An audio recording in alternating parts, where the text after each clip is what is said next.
Well, welcome to Kentucky. This seems like a really good conference. I had no idea how big it was, and I was told you're about 250, and that seems like a really nice size to be able to do stuff. I have 3 organizations I belong to that are that size, and I've given up all the giant conferences in favor of those, because you actually meet people and talk to people and get stuff done. So, and you're in Louisville, so you got to drink bourbon while you're here. It's a rule. I'm going to read because I and my students know myself well enough. If I don't, we'll be here for 3 hours. I may end up sitting down. I'm just going to tell you I got a pinched nerve, and we'll see what happens. So if I sit down, you don't have to call the ambulance. We're good. I am not a cartographer, but welcome to Kentucky.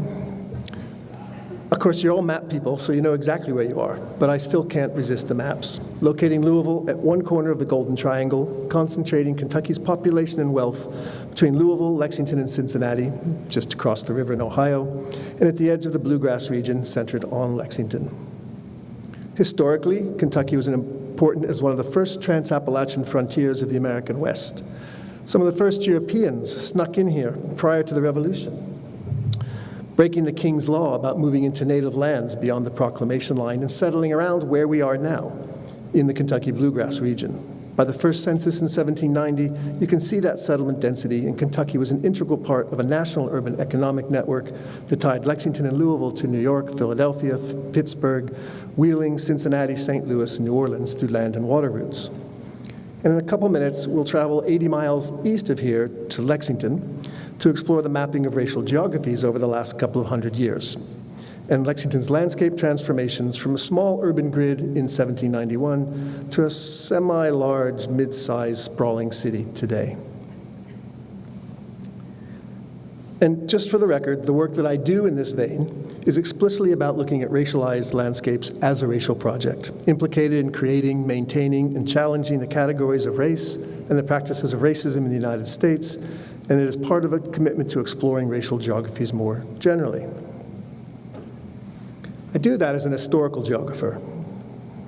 I believe that the past is always with us and is the groundwork of the present, and that means understanding contemporary racial geographies requires historical geographical detail.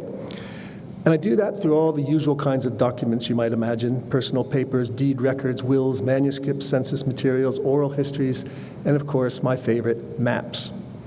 And those maps are not just the tools of representation or simply the reflections of the world I'm looking at. The very act of creating the map calls the world into existence. The map shapes the way we know and sees the world. Maps are real objects with power to teach, to shape, to change the world. So for me, engaging the world through maps as an historical geographer is a slow and deep process of learning the maps I use, of knowing their contexts, of realizing their place, not only in some historical progression, but also as a critical site for interrogating the past as part of the palimpsest of the contemporary landscape. I wrote that sentence, and then I just thought, I'm just preaching to the choir, so,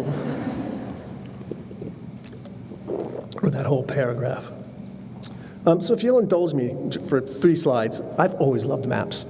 I guess I'm like looking for some affirmation here. Growing up in rural central Pennsylvania, I was called Map by my soccer teammates, as I always knew the intricate back roads that took us to our far-flung games scattered across the region. I took 2 classes in actual cartography with Ron Abler at Penn State in 1989 and 1990, when we still did everything on Mylar with drafting tables, T-squares, zipatone, and rapidographs. Yes, I'm that old. I hand you all my maps for my master's thesis, for my dissertation, and the first few articles that I published. And making those maps helped me develop what I think of as a geographer's cartographic imagination. At Penn State, Pierce Lewis pushed me and pushed all of us to move from the formal and technical stuff of Abler's classes to thinking cartographically. And I still remember an exercise he had us do on the board in front of a class where he told us to draw a map of our study site. And most of us got up and painfully tried to remember the street pattern and started drawing Main Street and intersecting streets, and he'd get all apoplectic and scream, "No, no, no, I want to know about the place." By which he meant the social and political and economic geographies of the city we were drawing, expressed in cartographic form.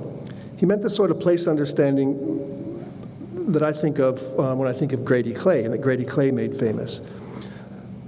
that we might now say gave a sense of the city's socio-spatiality, the cartographies of everyday life, like these sketches of urban division based on use and cultural attributes. And I had to bring up Grady Clay. If you don't know him, he's a hero of mine for studying the American landscape, but he worked in Louisville and lived about 1.5 miles from here. Then at Syracuse, I watched Don Meinig create the first volumes of The Shaping of America as a graduate student, where he worked very closely with a cartographer, Mike Kirchhoff, at that time to use maps not as illustrations, but as visual depictions of the arguments he was making about America as a set of imbricated places inhabited and fought over by people. That included maps that were empirically specific, such as the one on the left that identifies people, movements, encounters, and conflicts, as well as the one on the right that transformed those specific and detailed and factual relations into models or types of interactions that characterize the entirety of the European and American interaction with native peoples. Okay, that's an introduction. I want to do two things in the next half an hour or so. We started late if you're looking at your watches. First, I want to talk about race and the urban landscape in Lexington. That's what I do. And it'll give you one perspective on Kentucky as visitors, as a place that in some ways represents an anti-black racism characteristic of urban America more broadly, but in other ways is specific to Kentucky's past as a slaveholding border state. And second, I want to do it as an historical geographer through the importance of mapping in all the ways that maps are important to land and life, as evidence, as complicit, as liberatory, as ways to know the city. The story I'm about to tell is overly detailed. It will drive you crazy, and it runs the risk of overwhelming you with street and place names that you don't know or frankly don't care about. That's okay. It's after happy hour on the first day of the conference at 7 o'clock in the evening. Let it wash over you. But I hope you can put up with the details, because they are essential to the story at one level, to gain an overall sense of the city's changing racial order through the map's ability to give us that broad picture of geographical change as both evidence and argument. So for reference this morning, or this evening, this Google map screen grab on the left shows Lexington today as a typical American city that has expanded outwards from its original grid along radial roads. It has the usual circle road and an outer partial beltway on the south side where most suburban development has concentrated. But most of our time will be spent in pre-World War II urban core, which is obvious in the map on the right in the blue stuff. Everything blue is, well, you can read the legend. But most of our time will be spent there, as the city was relatively small until it boomed in the late 20th century. And the really annoying thing about the city for you this evening is that the grid originally was oriented to a small stream, and so the streets on most of the maps that I'll show have a 45 degrees from normal orientation. But some maps, on the other hand, do present the city as if it had a true north-south grid, and you'll see both of these orientations in the images that follow, and they just will be maps that look like this. So let's get started. On the left are census data on white and black presence in the city that we'll come back to several times. These were the almost exclusive categories in the city, and so this talk is focused on the prominence of the black-white binary in American life. The green lines divide the last 250 years into some rather loose periods that roughly frame patterns in Lexington's historical geographies of race that I'll follow. And one final caveat on these mappings, particularly with these images. I'm fully aware of the historical problematic of mapping black people and the map's ability to normalize them as a problem. But I'm stuck with the maps that were made, and I will do my best to show their consequences. Lexington's is a complicated historical geography, and my goal is not to be definitive, but to be speculative and to enlist you in thinking about the racialized dimensions of the everyday landscapes we create and the extent to which the past lives on in the present. So antebellum Lexington, we can start with its original plat on the left, consisting of half-acre inlots and 5-acre outlots, the public square platted in the center of town, which would become Cheapside, the site of a famous slave market. It was this plan that was gradually subdivided over the next 150 years in the patterns that you see down at the bottom that I've borrowed from my colleague Carl Rates, giving us primary and secondary streets and alleys and courts. And the census at this period records that white people, enslaved people, and free people of color. Lexington's antebellum urban physical order appears to have been generally undifferentiated. Rich and poor, black and white, lived and worked in close proximity, if not always right next door to each other, never more than a half block away. This is a slide of a house that still exists in Lexington Rose Hill, and it suggests how enslaved and free Lexingtonians could be on the same property. The property of a white owner, whether inside the main house or in separate quarters adjacent and visible in the back. and possibly living out on separate streets and alleys in houses they either rented or owned. It's estimated that 75% of white Lexingtonians had enslaved members of their household in 1810. So Rachel, I always, you don't know these folks, but I always want to give cartographers credit. So Rachel Kennedy and John Kellogg have told us how free people of color lived throughout the city. This crude map of Kellogg's simply notes the considerable number of houses owned by free people of color with symbols indicating value and location. It's from the mid-70s. The details aren't important at this scale, but the coverage of the whole city and the wide range of values is the point. Free people of color by 1860 settled on nearly every street in Lexington, as well as in white households and on large estate grounds owned by whites. There were also free persons of color living in factory complexes, and there was a dispersed residential pattern of slaves and free people of color from the earliest days. I'm so sorry to interrupt. We're just having some audio problems in the back. If you could just talk a little bit closer to the microphone. Oh, sure. Thank you. Do you want me to start over? No. Okay. The diffusion of free black residents throughout the city increased over the 5 decades, and many also moved from secondary and tertiary thoroughfares into primary streets as free black affluence increased.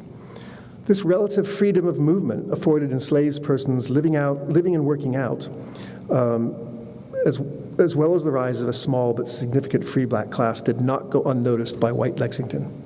By 1908, there was a law prohibiting free black migration into the state, and slave patrols and pass systems were instituted early on to ensure surveillance amidst periodic white concerns for uprisings and revolts. And you can still see, these are some of the houses of free people of color, just indicating how wealthy some of them were in the early period of Lexington. Central Kentucky at the time was an important part of the 19th century hemp industry, which produced products like rope for naval uses and bags or sacks to be sold to plantations and companies further south for shipping their cotton. An 1838 directory lists 18 rope and bagging factories in the city employing 1,000 people as part of the hemp industry. And here's some of the hemp factories they mentioned.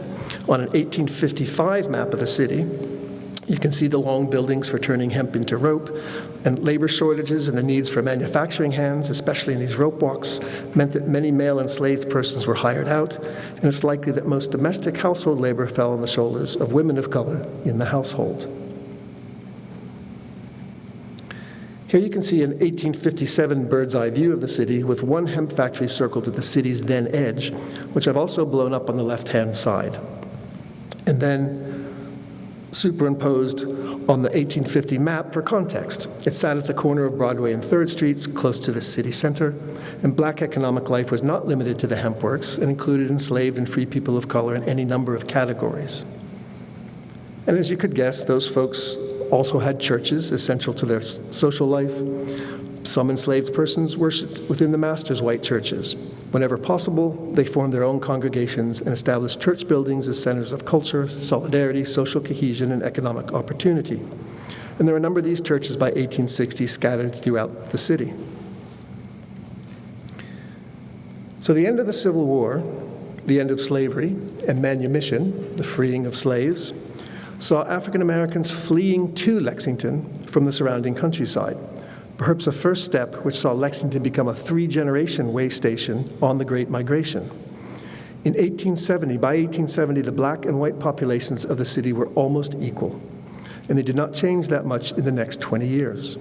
This time period marks some fundamental shifts in the city's racial geographies because of that migration.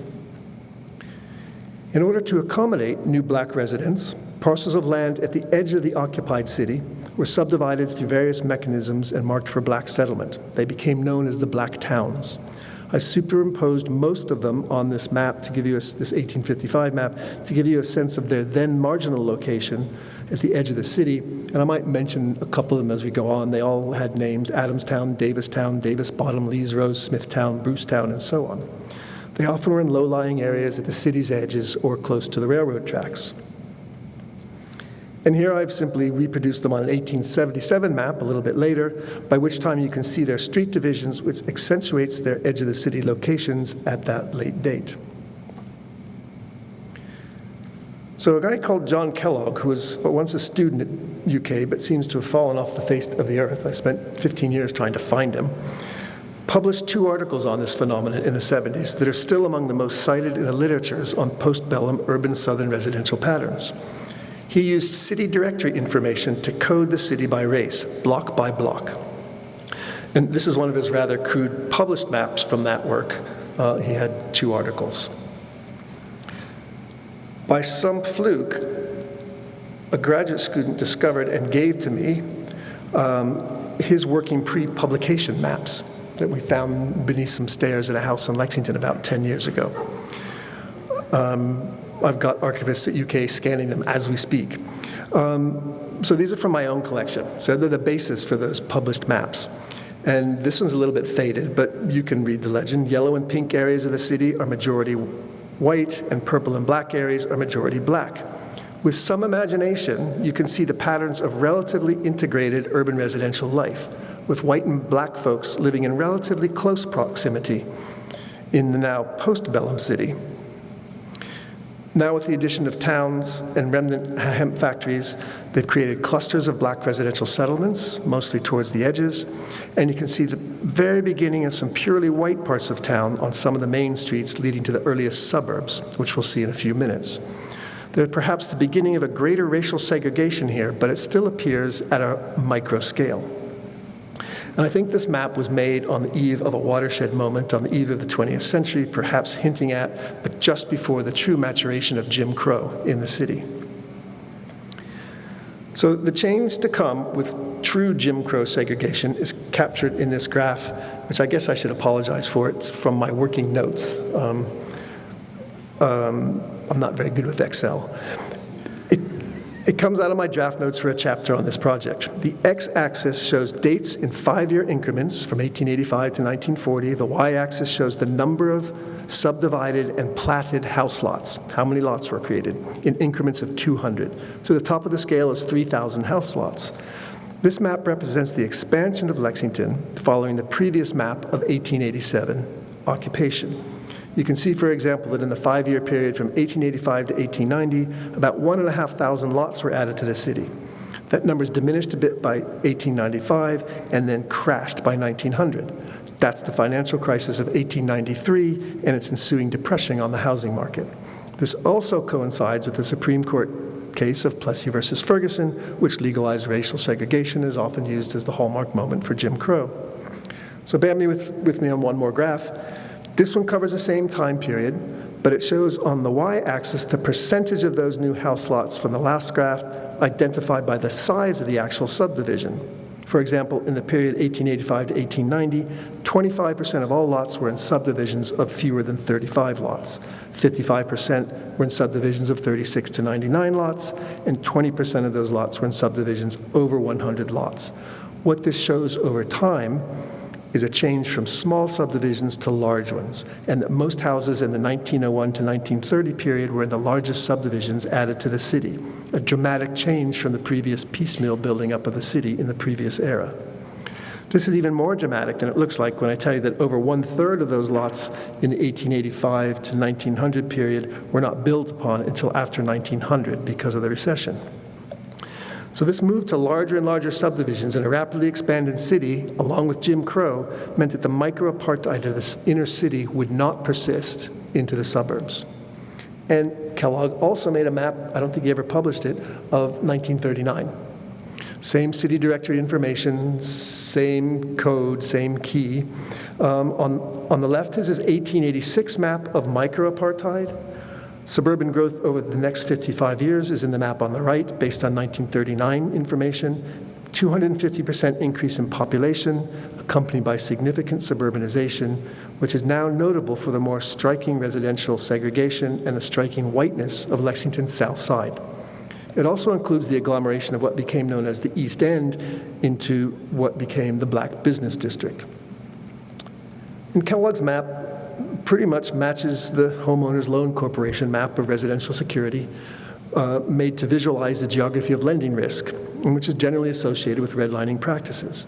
This map marks for me the success of an assemblage of racist practices that included what has come to be called the color of law and was primarily aimed at the city's residents of color. If you're unfamiliar with the Homeowners Loan Corporation, it's a Depression-era federal agency which oversaw the grading of properties and neighborhoods on a scale of perceived lending risk, where green and blue, in this particular instance, were the more desirable houses and more likely to get loans, and the yellow and pink were not.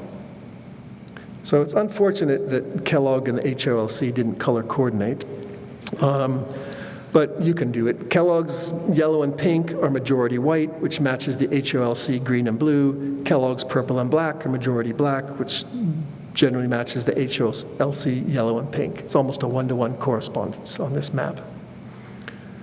So in the last few years, most parents have been reacquainted with the role of things like racial deed covenants in helping to constitute this emerging residential apartheid.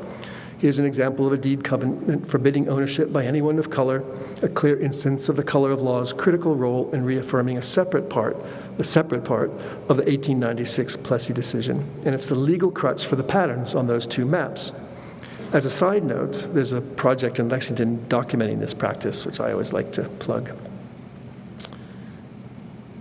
But this residential apartheid, facilitated by the legal structures of the HOLC lending rules and racist deeds, is also more than just the color of law, which is the most egregious and easily accessible marker of white supremacy. It's only one aspect of a larger set of processes that were heralded by not-so-subtle shifts in residential norms and practices, which I generally think of as containment and erasure, which started with the shifting norms of extra-legal practices. Let's start with containment pre-Plessy. Shifting norms aimed at establishing and maintaining color lines seemed to become more prevalent in Lexington in the early 20th century, coincident with that housing boom that you saw.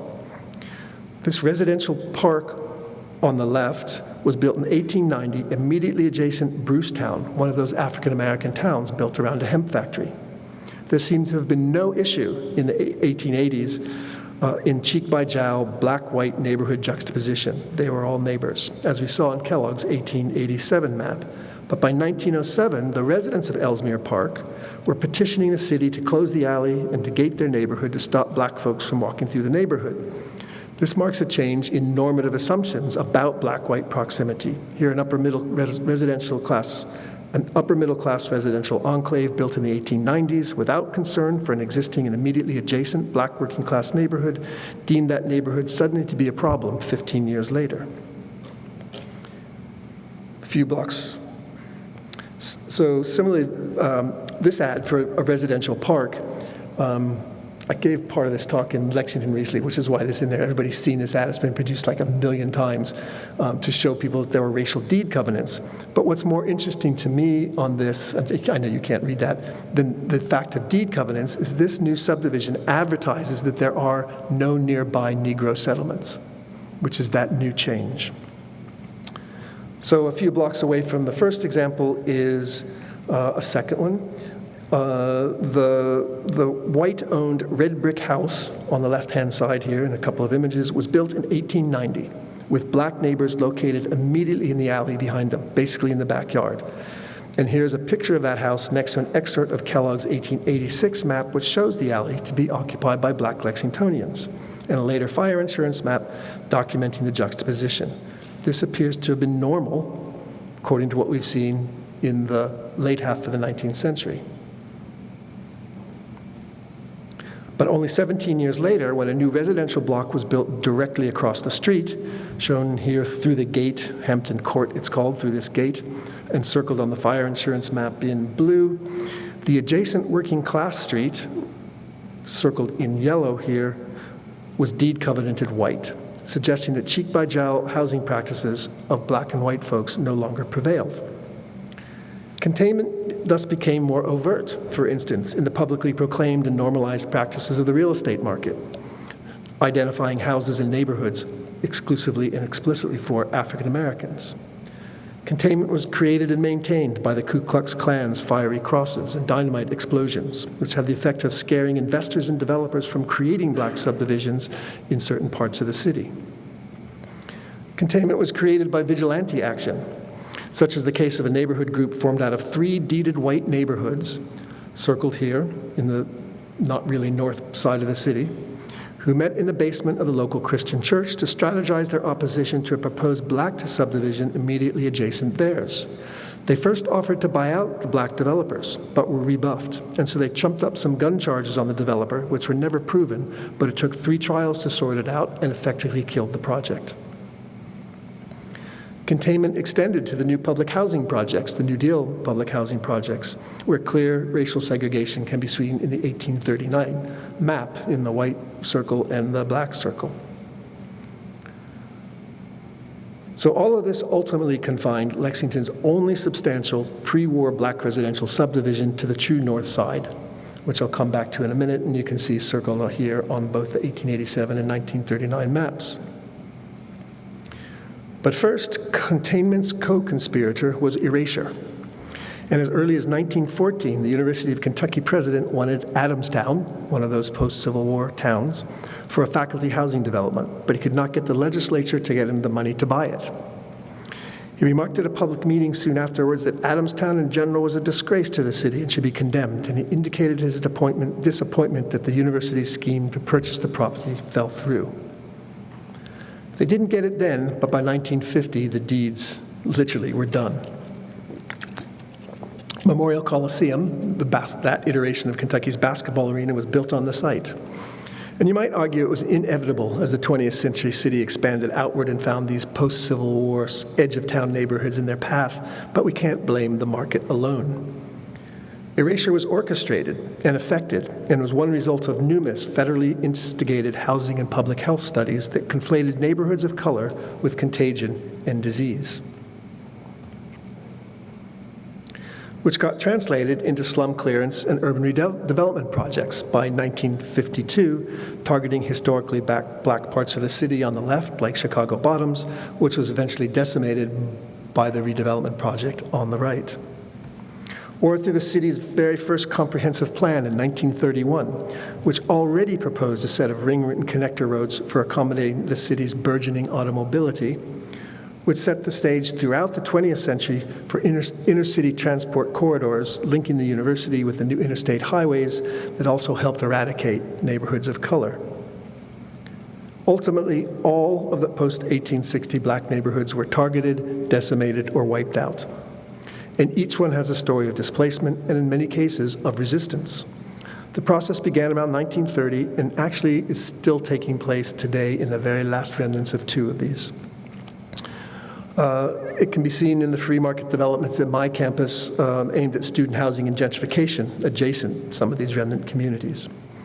But what I want to turn to for a minute in the pre-war era is the obvious exception to erasure, that one pocket left in the Georgetown Newtown Street corridor, identified by the arrow here, named after its 2 road axes, sandwiched between a massive city cemetery and what was then called the State Asylum for the Insane.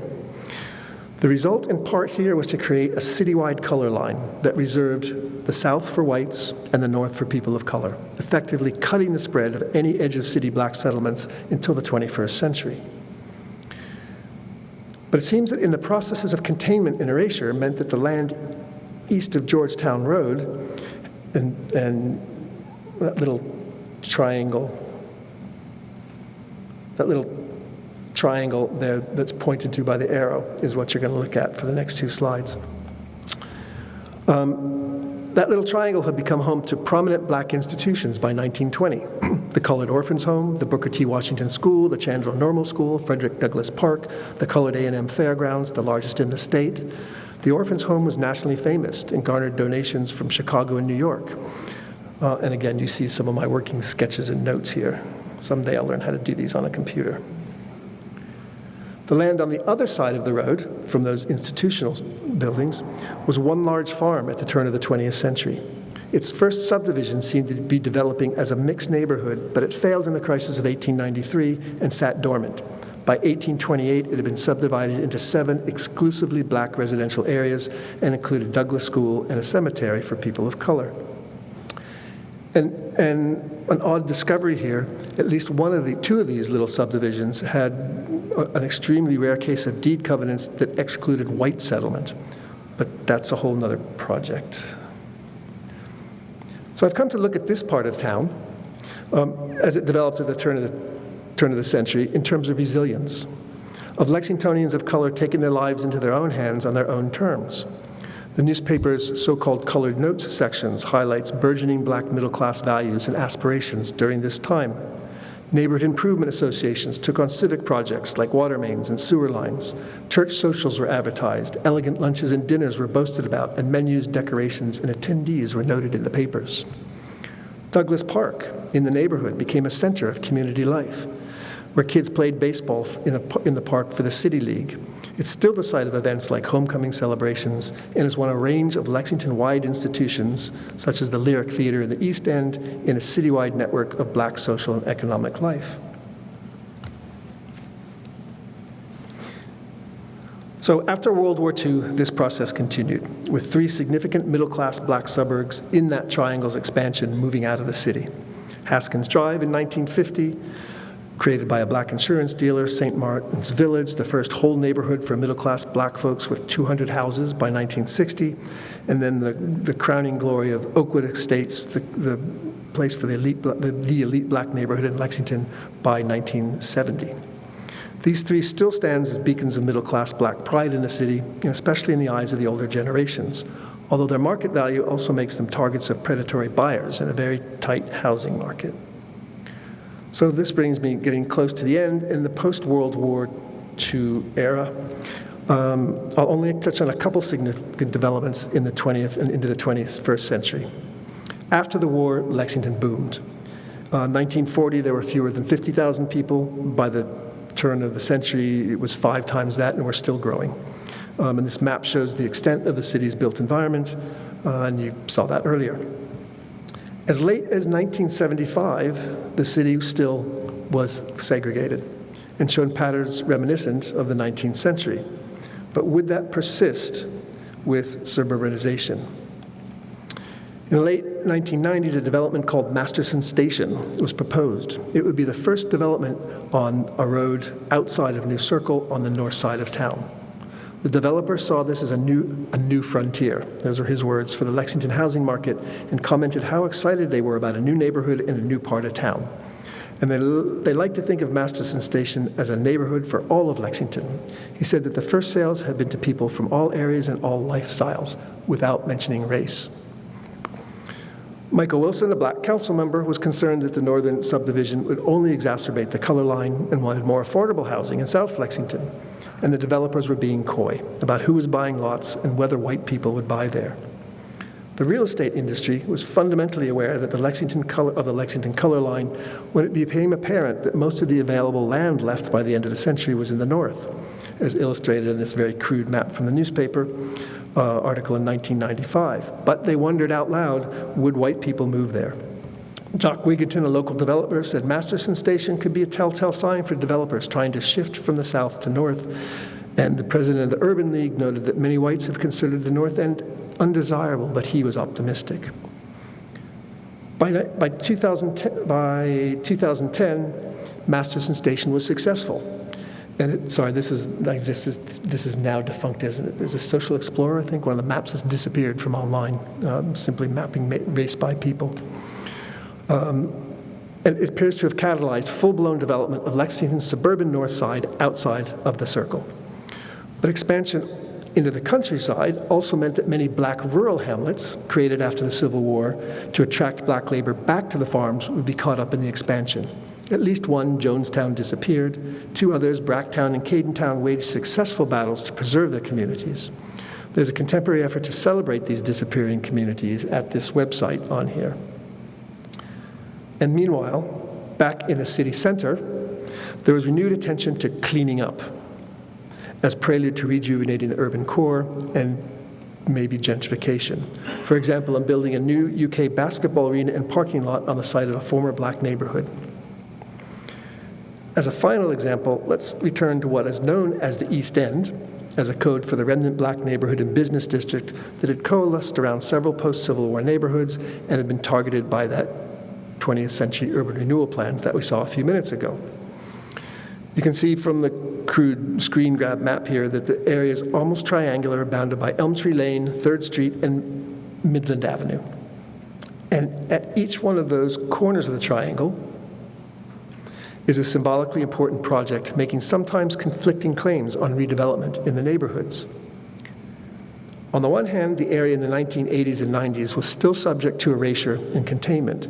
Plans for urban renewal that included clearing out part of the old black business and entertainment district, replacing it with 4 lanes of the newly created Elm Tree Lane, shown here in red, which cuts across the city's grid and is part of the master plan for better inner-city traffic flow. Elm Tree Lane also separates the East End from downtown on the northwest. While Midland Avenue completed the East End cordon sanitaire on the southeast, once the black neighborhood of Ellerslie Avenue was erased, it appears to have had a similar trajectory as that neighborhood that failed on the Georgetown Road area. And finally, at the third,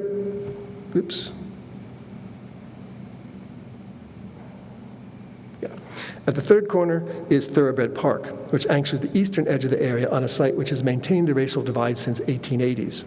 Was once reinforced by as many as 16 railroad crossings by the 1930s, and whose imagery and location blocked the view of the black East End from the city's southern gateway, signifying a bluegrass landscape focused on the rich and famous and male, and resonates with the trope of Kentucky's historical geography of slavery captured in our Kentucky Quarter. And Isaac Murphy, the most famous jockey of all, is conspicuously absent in this park. Until, in the early 2000s, the Urban League president called out the 3rd Street corridor as a broken gateway to the city in desperate need of attention, and he hoped that the rising town of downtown residential development would extend to the area. Thomas Tolliver, who'd lived in the area for 15 years, was optimistic, had his fingers crossed that he would be around for the neighborhood's revitalization, grounded in projects that included the Lyric Theater, new residential developments, and the Isaac Murphy Memorial Art Garden, meant to commemorate the record-holding millionaire black jockey. The Lyric was a Jim Crow-era theater that hosted major acts after its 1948 debut, but was abandoned to the iron of integration only 2 years later, and now has been successfully revitalized after some heated discussions about its role in the East End. And residential development was focused on the former site of the Bluegrass Aspendale housing projects, the segregated housing projects, in a site where neighborhood children of color once were bused to 7 different schools, an attempt to desegregate the city's education system as late as the 1990s. But now William Wells Brown School, named after the famous African-American novelist, anchors the neighborhood as a community center. And the Isaac Murphy Memorial Art Garden stands proudly as an answer to Murphy's absence in Thoroughbred Park. I love this slide. These kinds of juxtapositions or contemporary standoffs are really, and I've ended with them, and I know you don't know the city, but you can see the kind of battles that are going on downtown, are really the most interesting parts for me of any city's contemporary racial geographies, the places where we argue and sometimes fight over meaning and the sites that mediate the past, and which are about the rights to the city now and in the future. There are plenty of others to look at in Lexington, and they're the focus of many other chapters of this project. But my intention today was less to make you historical geographers of race in America than it was to share one story of a Kentucky city as an appreciation of your craft, of the centrality and importance of maps to everyday life, to scholarly analysis, to anti-racist practice, to building better and more inclusive communities. And I know, for instance, in Lexington in the 21st century, that also means new racializations beyond the black-white binary, which you may or may not be able to read, locates significant Hispanic developments undergoing some of the same processes in the city now, but that's for another day. Thank you.